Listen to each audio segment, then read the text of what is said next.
अगर आपकी साधना परिपक्व अवस्था की तरफ जा रही है, आपकी साधना ठीक है, तो पहला लक्षण है तितिक्षवः, वो बहुत धैर्यवान और सहनशील होगा। सुख दुख लाभ हानि मान अपमान निंदा स्तुति, इसमें वो समान भाव रखेगा। चलो हमारी स्थिति ऐसी नहीं, लेकिन हमें सुनने को मिला तो समान भाव रखने की चेष्टा तो करें। पूज्यपाद श्री उड़िया बाबा जी महाराज, यदि तुमसे कोई द्वेष करता है और तुम्हें भगवत प्राप्ति करनी, तो वो जब दिखाई दे तो उसके चरणों में प्रणाम करो। अगर पास से निकले तो राधे श्याम, वो भले ना बोले, अगर तुम ऐसा किए तो उसके बैठे हृदय में जो श्री भगवान हैं वो मिल जाएंगे तुम्हारे को। अगर तुम्हारी दृष्टि दोषयुक्त हुई तो कर लो भजन, जब तक वो नहीं मिटाओगे तब तक भगवत प्राप्ति नहीं होगी। हरिवंश नाम लीन जे अजात शत्रुते सदा, यह शुद्ध परमार्थ अध्यात्म की चर्चा है। यहां व्यवहार को भी अध्यात्म बनाया जाता है। प्रयत्न करो सहने का, मिटाने का।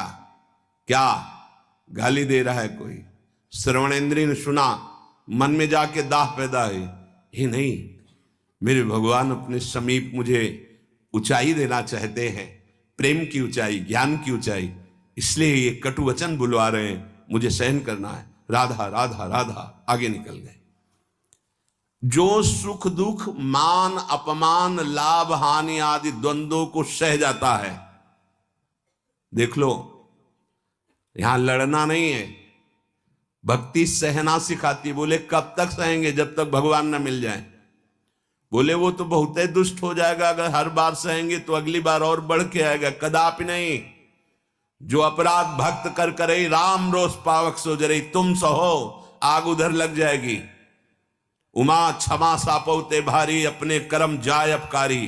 तुम अपने को बचाओ, मालिक देख रहा है, वो ऐसा हिसाब करेगा। एक नवयुवक था जिसकी देखो हंसी उड़ाता था, बहुत परेशान करता था। एक भगत जी निकले उनके छेद, तो दाढ़ी मुछ को लेकर बहुत उपहास किया। 2 रुपये निकाले, दिए। उसको लगा पीछे आ रहे थे आर्मी के, फिर उनका उपहास गिरा के 10-5 ला तो थप्पड़ मारे ना। वो जो 2 रुपये दिए थे ना, हिसाब हो गया। अब दोबारा उस गली में नहीं खड़ा हुआ वो। राम रोष पावक सोजरी, तुम जाओ झुक के। वो आ रहा है झुकाने वाला, किसी रूप में रौंद के रख देगा उसको, क्योंकि उसका स्वभाव ऐसी जगह हाथ डालेगा जहां हाथ जल जाएगा। ये ना सोचो कि अगर हम 10 बार सह गए तो 11वीं बार वो फिर बोलेगा, बोलने लायक नहीं रहेगा। जो अपराध भक्त कर करे राम रोष पावक सोजरी, तुम्हारा कर्तव्य सहन करना और मालिक का कर्तव्य हिसाब करना। एक साधु जा रहे थे, गंगा किनारे भ्रमण कर रहे थे, तो छड़ी रखते, सोटा लंगोटा लोटा ये साधु के पास रहता है, तो सोटा लिए हुए थे और अपनी मस्ती में जा रहे थे। ऐसे पीछे धोबी कपड़ा धो धो के ऐसे सब फैलाए हुए था सूखने के लिए।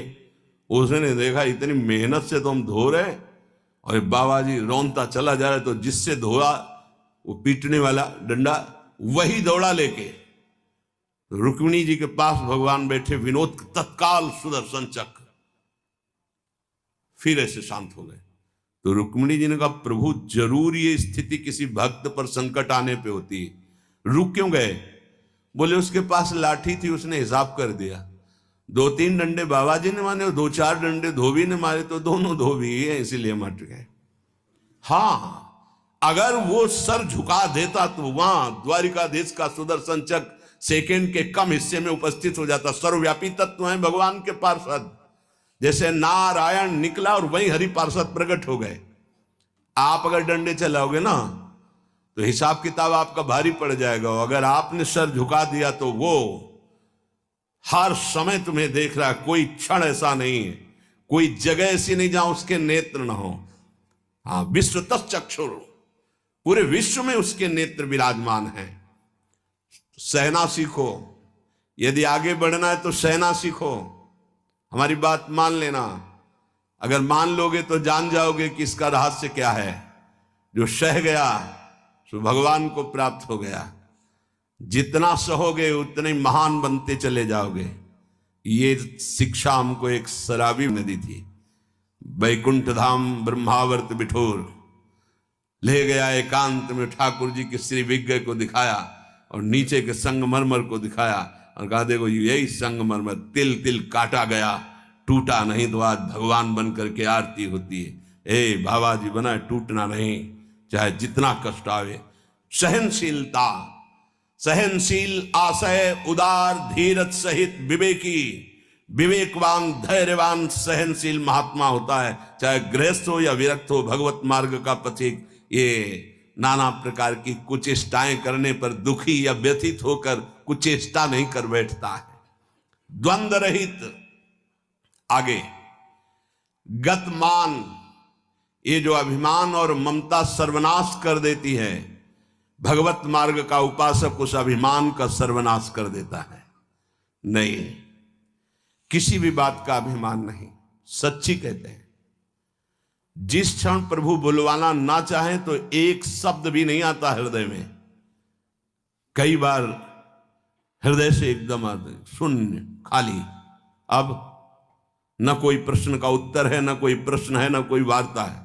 वो दे रहे हैं तो हो रही है, और वो ना दे तो का बोलने की हिम्मत नहीं है। शब्द और शास्त्र ज्ञान और व्याख्या तो अलग जाने दो, वही बुलवा रहे, वही सत्य चेष्टा करा रहे।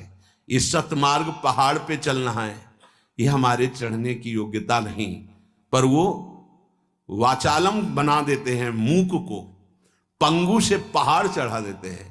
सांप का छोटा बच्चा गरुड़ को पछाड़ दे, राम कृपा हो जाए, हाँ तो लघु ब्याल गरुड़ को खा जाए, ऐसी सामर्थ्य पैदा कर दे भगवान।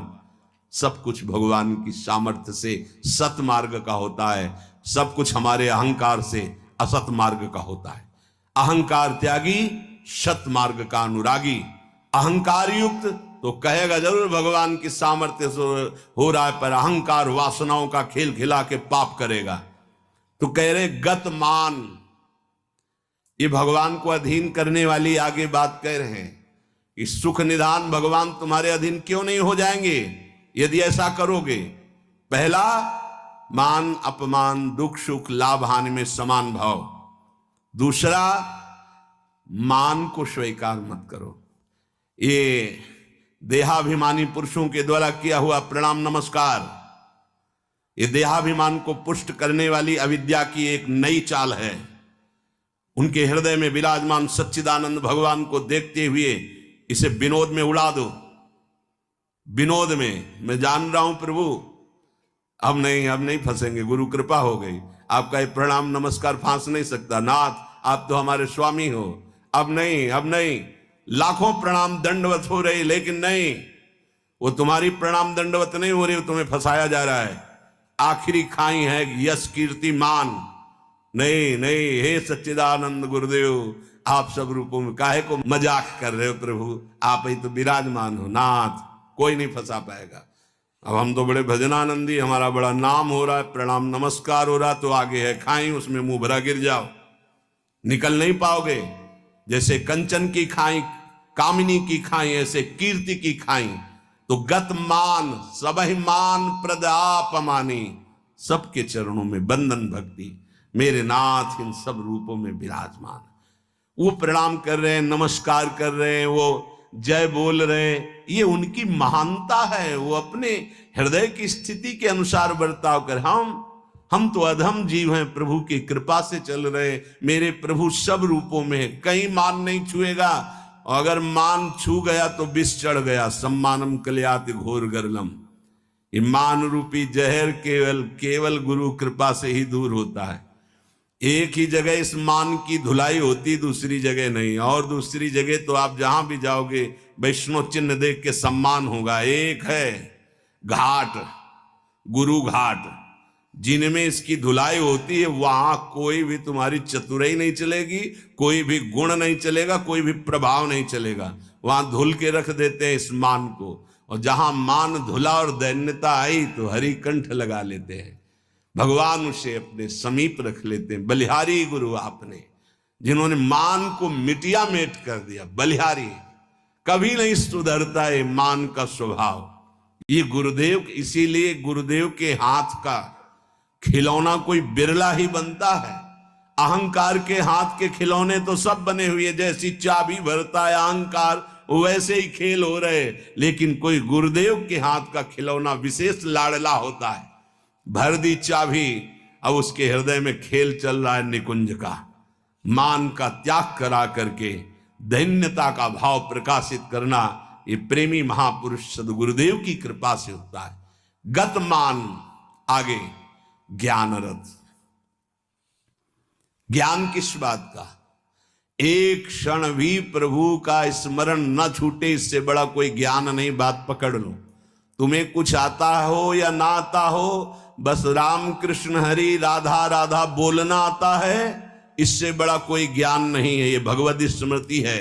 यस्य स्मरण मात्रेण जन्म संसार बंधनात् विमुच्यते नमस्तस्मै विष्णवे प्रभु विष्णवे। जिनका स्मरण मात्र जन्म मरण बंधन से मुक्त कर देता है, राधा राधा कृष्ण कृष्ण। ज्ञान रथ। जब आप नाम जप करेंगे तो स्वाभाविक, सच्ची मानिएगा, इस शरीर से प्यार खत्म हो जाता है। ये बहुत व्यवस्थित भगवान की कृपा से चलता है, पर इससे राग नहीं रहता। पुराने कपड़े से जैसे तुम्हारा कोई राग नहीं रहता, फेंक देते हो कूड़ा में, ऐसे ही इस शरीर से ज्ञान रत उपासक को कोई संबंध नहीं रहता। बिल्कुल समझ लेना। जैसे कबाड़ में पड़ी हुई गाड़ी से ध्यान आएगा, ऐसे गया पर आपकी रति नहीं होगी क्योंकि बेकार हो गई है। ऐसे हर समय उपासक की दृष्टि में गाड़ी, ये जो पांच भौतिक गाड़ी, ये केवल भगवत प्राप्ति के लिए है। अगर ज्ञान प्रकट हो गया तो इससे कोई रति नहीं रहती, इससे कोई अपना शरीर का राग मिट जाना ही सब ज्ञान है। भगवान नाम में रुचि हो जाना ही सब ज्ञान है। बस दो बात समझ लो, जितना इससे तुम प्रेम करोगे उतना ही पापाचरण होगा, और जितना नाम से प्रेम करोगे उतना ही इससे वैराग्य होगा, और आप दिव्य उन्नति को प्राप्त हो जाएंगे। ज्ञान रथ, सच्चा ज्ञान। मैं भगवत स्वरूप हूं, ये मैं शब्द अंतःकरण से निकलता है। बस स्वरूप हूं है, मैं के साथ हूं है, नहीं तो स्वरूप। बस स्वरूप, मैं स्वरूप हूं, ये अंतःकरण धर्म से निकल रहा है, और केवल है स्वरूप, ये है। वहां कोई और शब्द नहीं जुड़ता, न मैं न हूं, वो है, वही है, वो भी खत्म, केवल है। यह है पूर्णता, ज्ञान की पूर्णता, भक्ति की पूर्णता है। कौन? गोविंद, गुरुदेव, किशोरी जी है। बिरत खटाई नाना कस। जैसे कुछ धातुएं होती हैं, उनमें खटाई डालते तो बहुत जहरीली हो जाती है, ऐसे ही उपासक को हर भोग दिखाई देता है जहरीला। ब्रह्मादिक के भोग सब विषम लागताई। तो कहे फिर सुख क्या उसको मिलता होगा? गांव में जब गुड़ बनाया जाता है तो ऊपर का जो फेन निकलता है ना, गांव के जो गरीब लड़के होते हैं दौड़ के वो चाटते हैं, बड़ा मीठा अच्छा लगता है। कहीं उनको रबड़ी मिल जाए तो उसकी तरफ देखेंगे क्या? नहीं देखेंगे, क्योंकि अब